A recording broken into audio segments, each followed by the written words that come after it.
Fake it until you make it. The truth behind the phrase. Today, I want to talk about something powerful. Something that can change the way you walk into a room, how you chase a dream, how you show up for yourself. Even when everything in you says, you're not ready. It's the idea of fake it until you make it. Now, I know what you're thinking. It sounds shallow, maybe even dishonest, like you're pretending to be something you're not. But what if I told you that faking it is not about being fake, it's about believing before you become? 1. What does it actually mean? Fake it until you make it is not about lying. It's not about faking qualifications or pretending to know things you don't. It's about showing up as if you belong, as if you have confidence, as if success is inevitable, until one day, it is.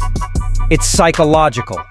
It's about rewiring your mind, because your brain doesn't always know the difference between real and repeated. If you repeat something enough, confidence, strength, worth, your brain eventually accepts it as truth. 2. The science behind it. There's real research behind this. Harvard psychologist Amy Cuddy did a famous study on power posing, standing tall, shoulders back, confident posture for just 2 minutes. What happened? Stress hormones dropped, confidence hormones rose. People didn't just feel more powerful, they actually performed better. Your body language, your self-talk, your actions, they send a message to your mind. I am capable, I am enough, I belong here, even when you don't fully believe it yet. 3. Imposter syndrome is normal. Most high achievers, yes, even the ones you admire, have felt like frauds. We think confidence is a prerequisite for success, but confidence is actually a result of showing up, even when you're unsure. So when you walk into that job interview, or step on that stage, or sit down to start that business, you act as if you've already made it. You give yourself permission to be bold.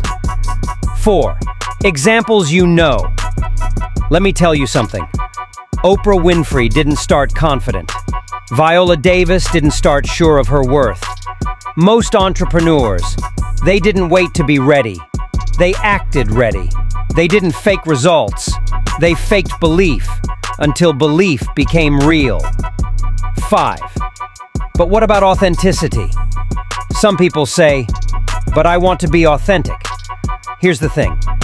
Faking it doesn't mean abandoning your truth.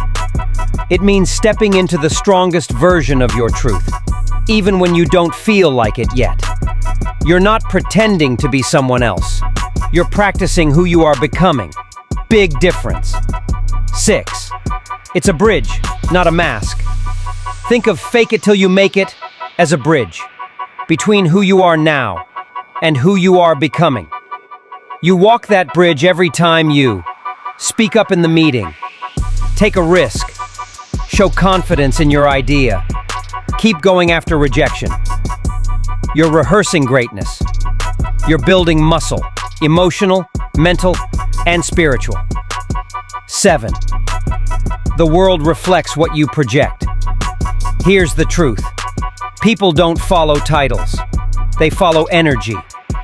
They follow people who believe in themselves, even imperfectly. So if you carry yourself with belief, the world will begin to mirror that belief back to you. 8. Practical takeaways.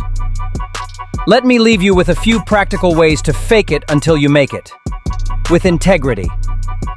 Speak the language of someone who believes in their future. Dress how success looks to you, not for others, for yourself. Stand tall, even when you're shaking. Visualize success like it's already happened. Do the scary thing anyway. The confidence will follow. 9. Final thoughts. You're not faking who you are. You're faking the fear. You're faking the doubt. You're stepping into a version of yourself that's already on its way. You just haven't caught up yet.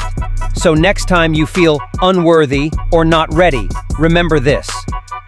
You don't have to wait to feel like you belong. You get to decide you do. So walk into the room. Launch the idea. Raise your hand. Stand in your truth. Fake it. Not to deceive, but to become. And one day, you'll look back and realize you didn't fake anything. You just finally became what you always were.